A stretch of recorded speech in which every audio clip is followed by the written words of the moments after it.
Even men at the top of their game find themselves wanting more from life. Whether it's more meaning, unshakable confidence, a bigger impact, more money, deeper love, a hotter sex life, or a powerful legacy. Find out how good your life can be on this episode of Man Alive. Also, as I've supported men in their love and work lives for 15 years now, many men ask for the right words to say to be more successful, attractive, and desirable. But I found it's not so simple as giving scripts or lines because every man is different. So giving words or scripts would be like giving a tall, thin man a shorter, wider man's pants, or vice versa. The words have to make sense for you and your personality, and there's so much happening beneath the surface that people are responding to. If you're interested in how to become a better lover and leader in your own unique way, go to shanajamescoaching.com/quiz, or you can text ALIVE to 44144. It only takes a couple minutes and you'll start to get an idea of how you can be both more respected and desired. After you fill it out, we can schedule a time to review your quiz and talk about your specific challenges and desires.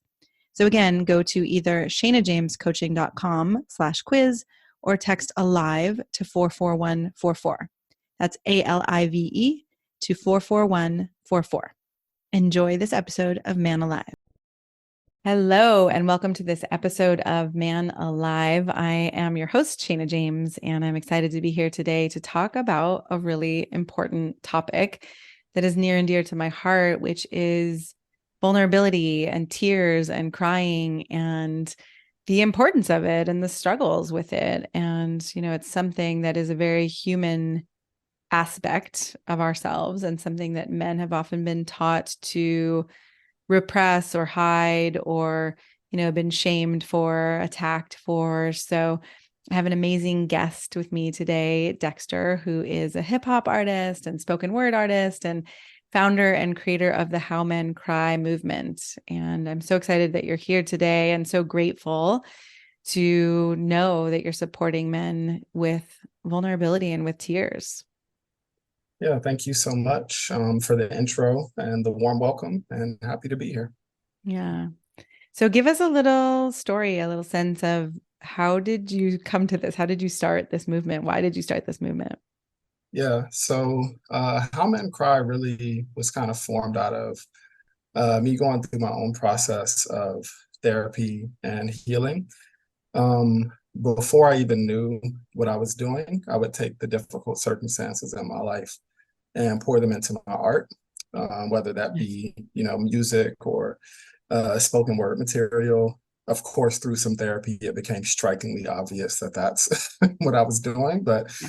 um, so I'd actually written a series of pieces that were all kind of touching on these different points of just pain that I had not processed really throughout Yeah. my whole life. And so I started sharing and performing many of those pieces, and that kind of went into some more literary material that I'm still to release. We're going to have a book and some other things coming. Cool. But yeah, when I started looking at those pieces in depth, I saw how much connection there was to I guess how I felt like I had to be a man in the world.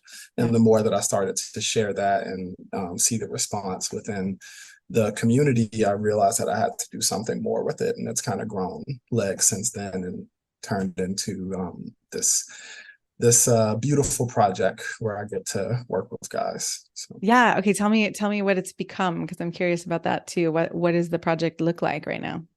Yeah, so the kind of two bigger arms of it right now is I'll do a series of workshops or talks, sometimes with companies or groups, or actually weave in a bit of spoken word material alongside with things like journaling, meditation, reflecting, and Yeah. processing to kind of destigmatize conversations around mental health. And then on the flip side of that, we also have men's retreats that I'll do out in nature. This is a fake nature background, but we will actually get out and into the woods. We'll go hike. Generally, we'll have components of it where we do so in silence. And then I'll also have the Mm, guys do things like meditate, reflect, and then we do a lot of conversation there, just to kind of get us out of the noise of the world and just have Yeah. this sense of community together where we're able to share vulnerably. And it's really beautiful. I get a lot of really great moments out of it.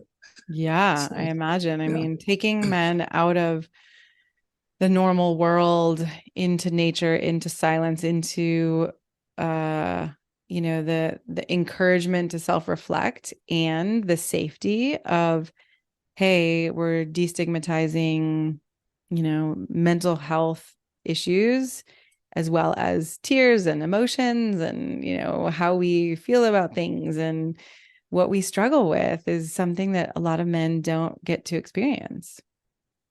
Yeah, and something that's really interesting about it that I was just sharing with someone is that I very rarely actually talk about the fact that that's what we are doing Oh, in interesting. the actual retreats. And I will ask some pointed questions and have some meditations that kind of reflect, but it's really fascinating. I barely talk about masculinity. I barely talk about mental health. I barely talk about whatever the things Huh. that you would think that it would maybe lead with, but Yeah. just providing the space in a way that's creative and safe, it comes out anyway, Interesting. you Okay, know? so you're not So going in and saying, here's the pathway to cry, or here's the pathway to, right, release, or, any of that. It's more like, it sounds like it's kind of on the surface for a lot of men in a way. yeah, and what I've come to find is one of the things I've been saying lately is that I don't believe the narratives that men are not really ready to open up and talk. I just think Uh-huh. they're a lot of the times not provided the space to actually do so. Um, Ah, interesting. because so something fascinating that happens on the retreats, for instance, is we'll do half of it in silence, and I'll ask a couple of pointed questions through that process.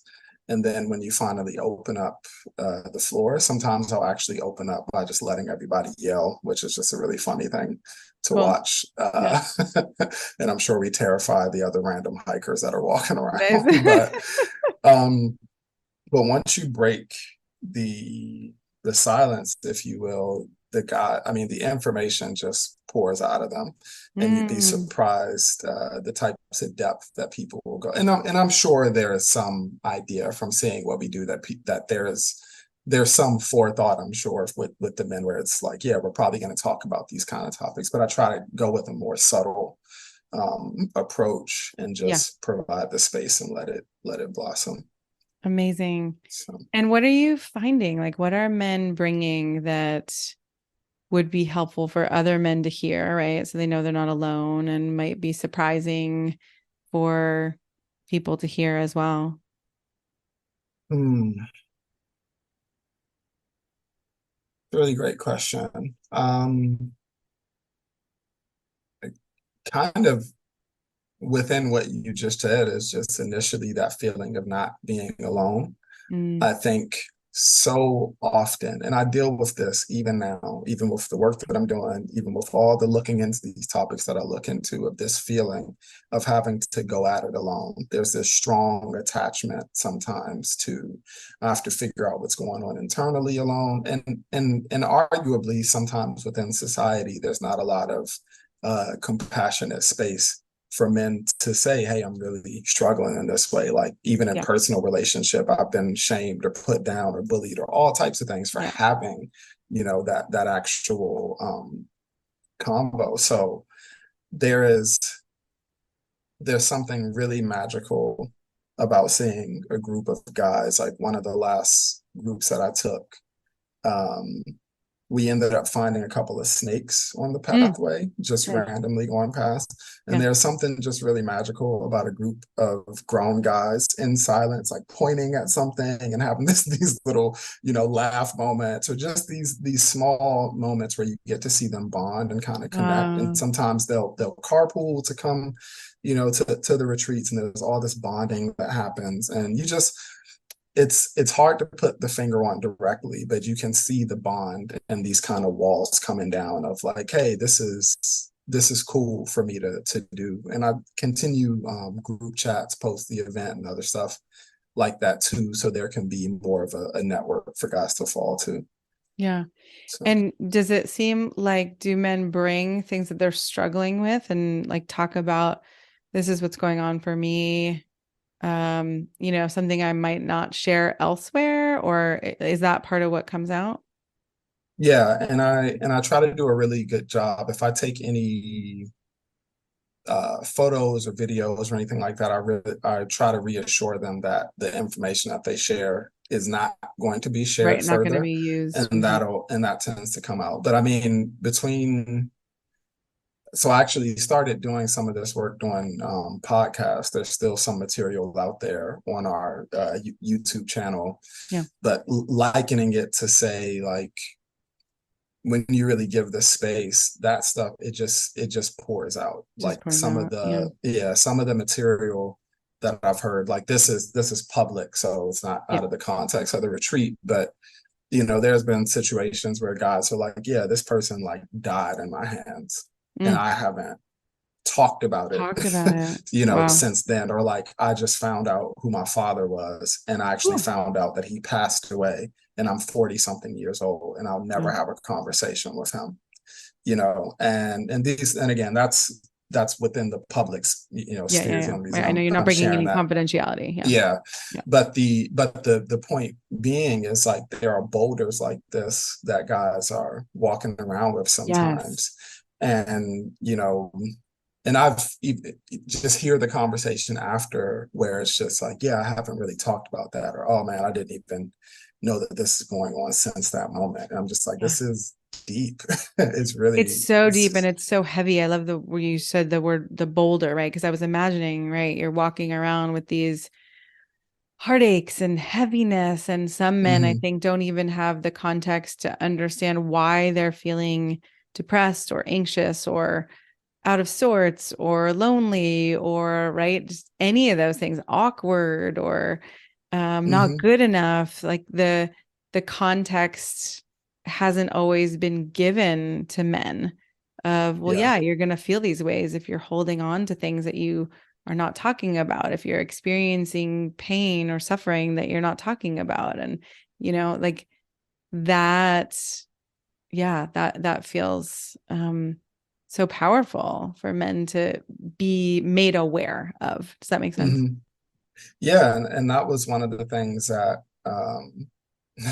I can take it to my own personal story, that it took me a long time, and it's something I'm still working through now, to realize to actually just say how I feel about something. Mm. Because a lot of that is social conditioning, right? Like Yeah. there's a Yeah. tremendous amount of conditioning in particular towards men where you don't have these feelings. It's like, yeah, maybe you don't show them the same.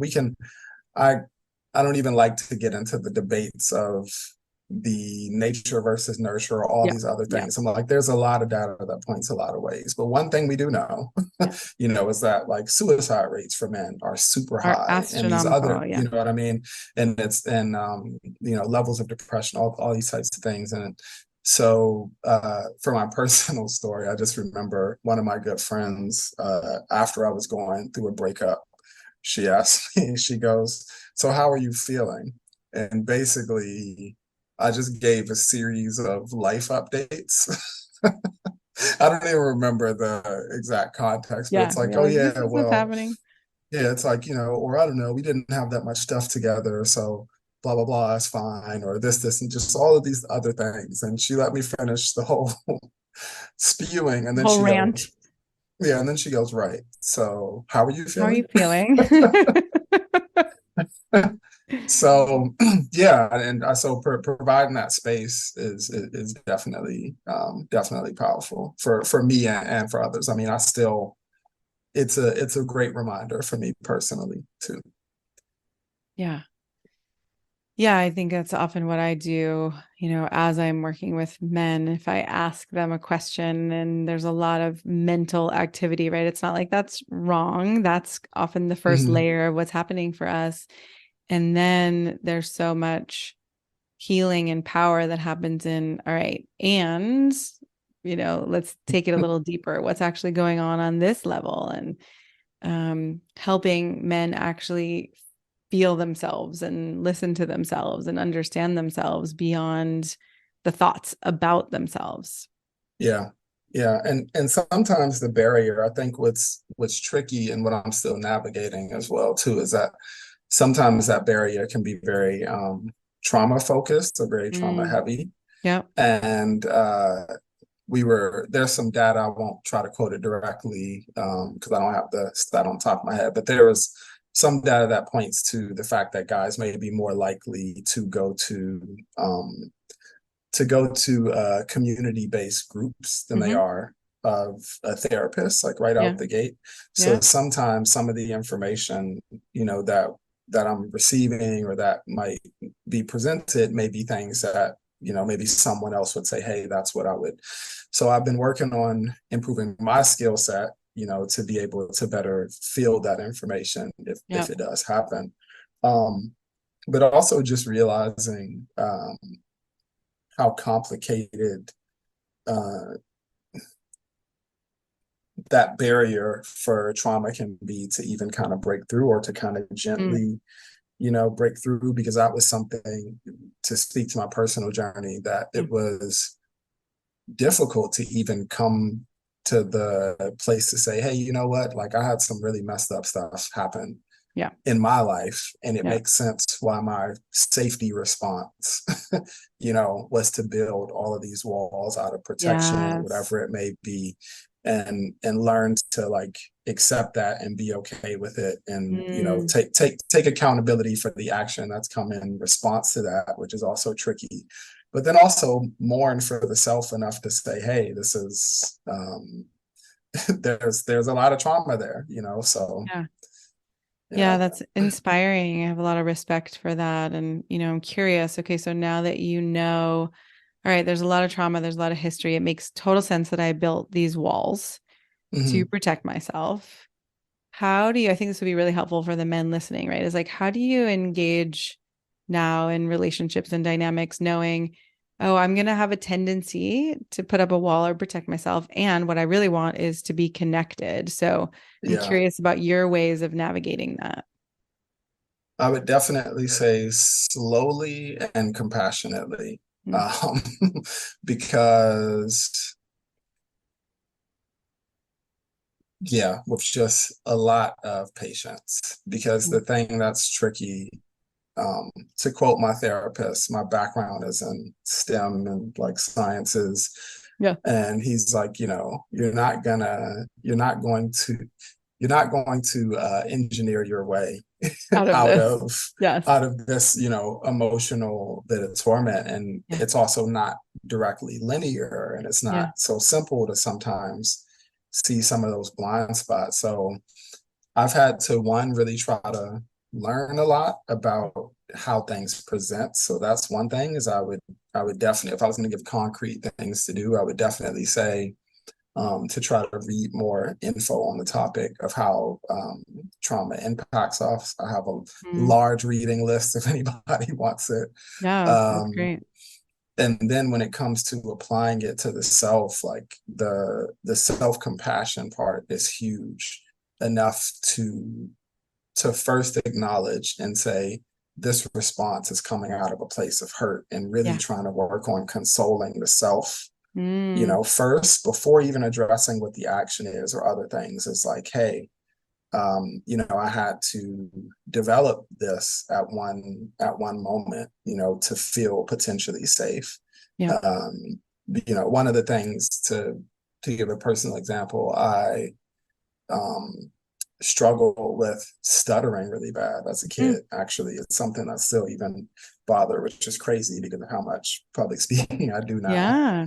Um, but I so many have had so many walls that kind of built up Hmm. from the shame and the difficulty and other stuff. So when I get stage fright, for instance, it's not just like, oh, I'm kind of nervous to go up here. It Yeah. almost it can wax and wane, but it almost immediately brings back a lot of childhood things that now I can see the direct line, Wow. Yeah. and I may have to take a moment, to kind of console, and say, hey, this is just little you, needs a hug, needs a little encouragement, and then Yeah. try to go forward. Mm, that's amazing. So you can witness or be almost like, right, big brother mentor or whatever to those little parts of you. It sounds like you can witness them and separate yourself and realize, okay, this isn't all of me. This is a part of me. It's having a need right now. And you can actually support yourself or console yourself. Is that right? Yeah, and it definitely takes a lot of practice to like the reading, the patience, and then mindfulness practice definitely helps within that. Like I do a lot of meditation and mindfulness, and that helps to better catch those short moments or Yeah. those that little time of like, oh hey, let me um, feel this for a second and process. There's a great tool that I use called Rain, which is I forget the gentleman's name that gets the credit for coining it, but essentially it's recognize, allow, investigate, and not identify and or nurture, which is Mm. basically a way to process difficult emotions in a quick period of time. Not identify or nurture. That's interesting, right? I've been working with the not identifying a lot. One of my teachers Mm-hmm. was talking about how, we're like a river and then we see like the dirty boot or a table or a basketball or like all this Mm-hmm. shit flowing down the river and then we think we're all the shit as Yeah. opposed to, right, oh, okay, I'm aware of this. I don't have to become it, or I don't have to make it that Mm-hmm. I am this or catastrophize, what happens because I'm starting to feel these things. But you're right. I mean, it's if we're not trained, most of us weren't trained or mentored, I would say, by parents who had those skills. And so Mm-hmm. most of us are out here kind of floundering around like, wow, it can be very intense. Yeah, absolutely. And yeah, I love that analogy of just being more of that that river and the stuff floating with it. And I think what's tricky, especially for um a lot of men, when you think of the socializing part of okay, maybe I'm not able to turn and have these conversations Mm-hmm. openly, then it kind of gets to a point of so where do you turn with all that info? So say you Yeah. start to say you start to recognize the things that we're even talking about for a Yep. lot of guys. It's like, okay, what do I do with all of this info now? Yes. And that's to me, I think the point that's sometimes even more challenging. Because that was something again that I directly experienced. Like I had to go through a lot of um, painful revisiting, even through a few years of therapy. Yeah. And I was fortunate enough to have good supporting figures present. But there's all types of data and stats, even for like men and friendship, and like this super low number of Mm-hmm. friends and community groups and stuff. So Yeah. that's what we're Loneliness. looking at addressing. Yeah. Yeah. Okay. So you're saying, right, once it's not a quick, like, one and done, right? Oh, I recognize I have trauma. I recognize there's some pain, wounding from my past. I feel it. Now I'm done. Right. Yeah. It takes a lot more than that. And I think if you're holding that on your own, even if you have a therapist or a coach or something, if you go back into your life and you're holding that on your own, there's no one you're having conversations with who is going to say, oh, yeah, I get it. Or, yeah, Yeah. that sounds hard versus, oh, yeah, suck it up, move on, do whatever. Right. Yeah. Then that can be even more isolating and painful. Yeah. Right. No And wonder some the suicide rate is so high.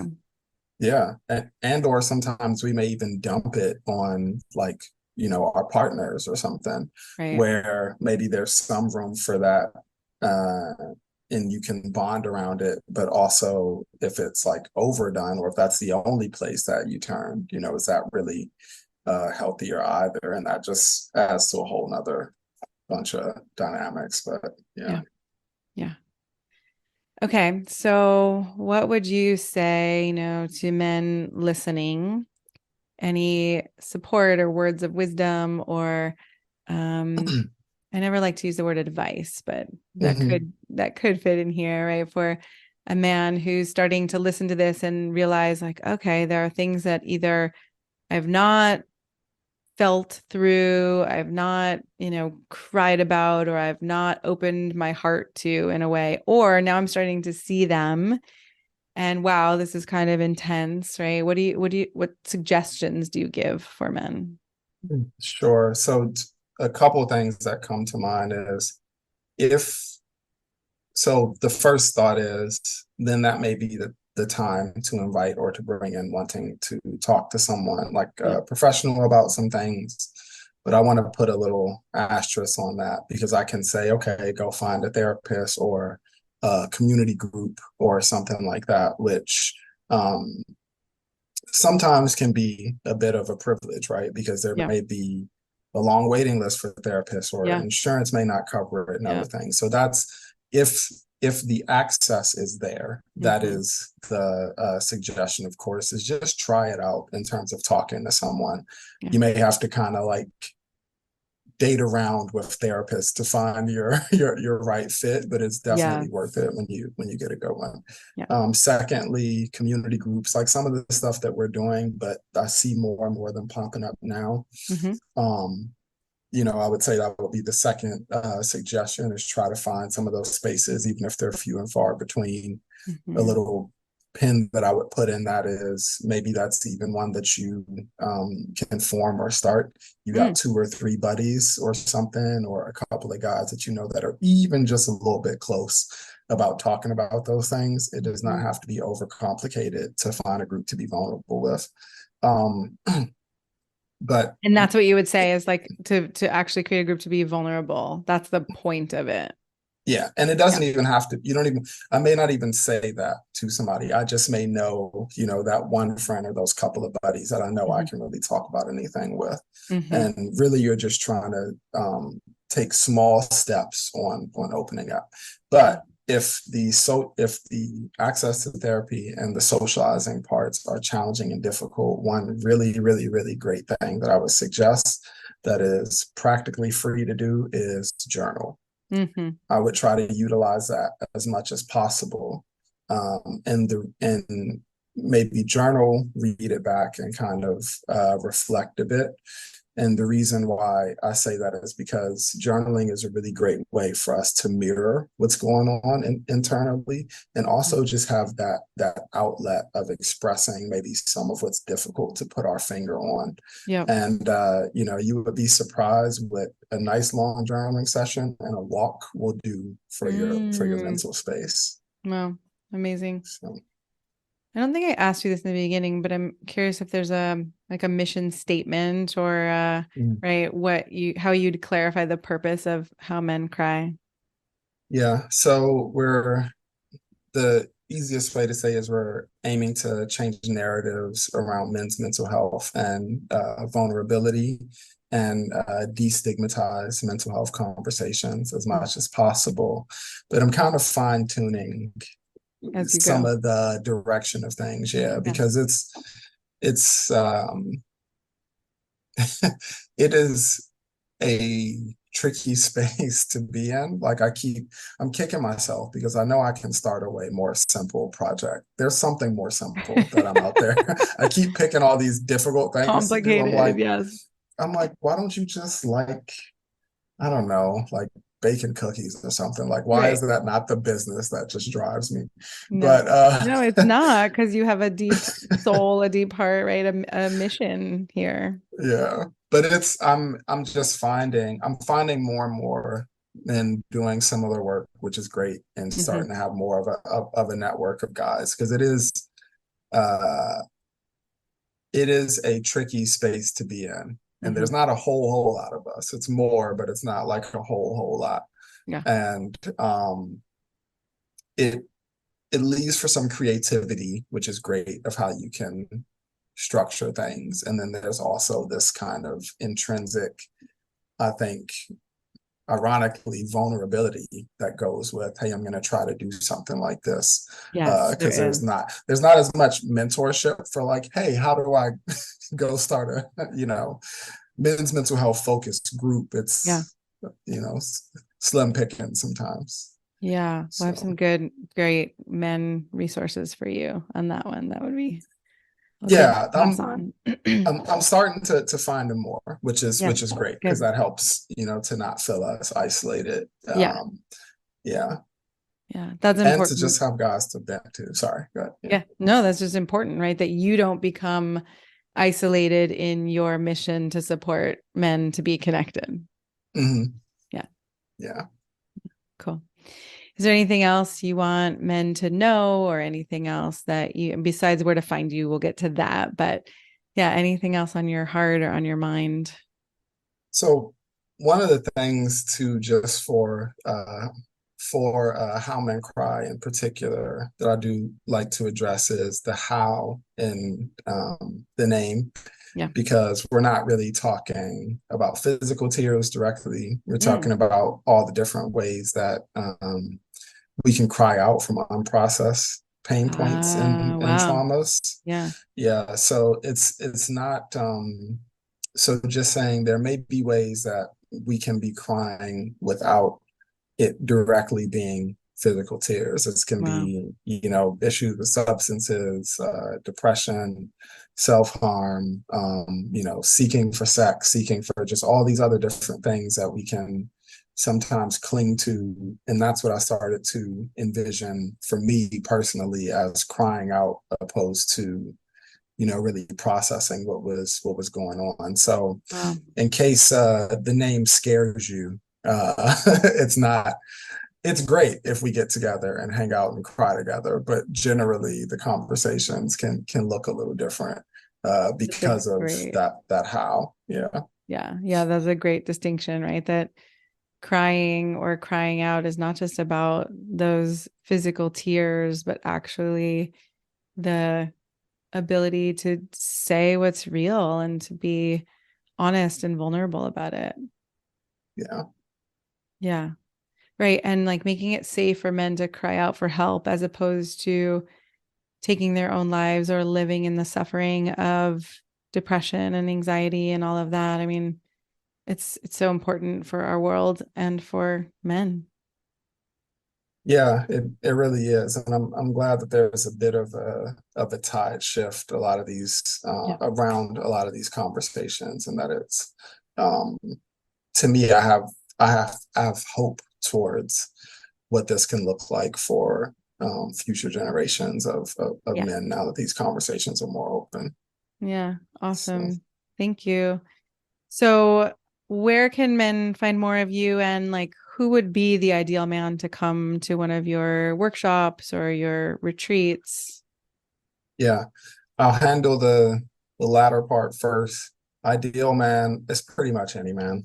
Okay. Great. Truly, pretty much any man. It doesn't to give an idea, I've had martial artists, I've had, rappers, there's been business owners, there's been, bus driver. I mean, it doesn't the range of guys that we get, which is part of one of the Awesome. the best parts is Yeah. and and that's also of any, racial demographic. It's we open it up because the narratives end up weaving together so Yeah. much when we And really all get into the ages as convo. well. All ages, yeah. Awesome. And where to find more would be at howmencry.com. So that's just HOWMENCRY.com. Or if you find How Men Cry on Instagram or LinkedIn or anything, you can find most of our info there. And then for me, I'm Dexter Spitz. So that's just Dexter without the E's. So DXTR, and then spit's like you're, I don't know, spitting out something, but it's yeah, and that's where I kind of between those two I'll share artistry, different little tidbits of things that guys can use on their healing journeys, and then whatever kind of events that we're having to create these spaces. Awesome. Well, thank you so much for doing this and for being an amazing example of a man who's willing to, go deep into your own trauma and wounds and shadows and bring them into the light and support other men. I feel grateful for what you're doing in the world. Well, thank you, and also for the platform and having the discussion. It always helps me to even talk through some of this stuff. It becomes remotivating for me. So Good. if that's a word. Yes, we'll make it a word, whether So it is or not. I love it. yeah, Awesome. Thank you so much for being here today. yeah. Indeed. Thank you. Appreciate it. I'm so glad you joined us for today's episode of Man Alive. I hope you enjoyed our conversation and it gave you something to consider and explore in your life. If you like what you heard, I'd be so grateful for you to subscribe and write a quick review that helps men like you find us.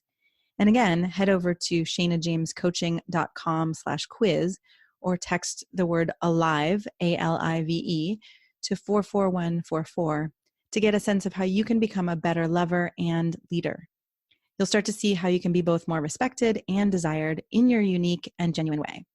If you don't feel as confident or as excited about life or love as you'd like to be, this quiz is a really great starting point and will guide you toward a more passionate love life and a more inspiring and successful career.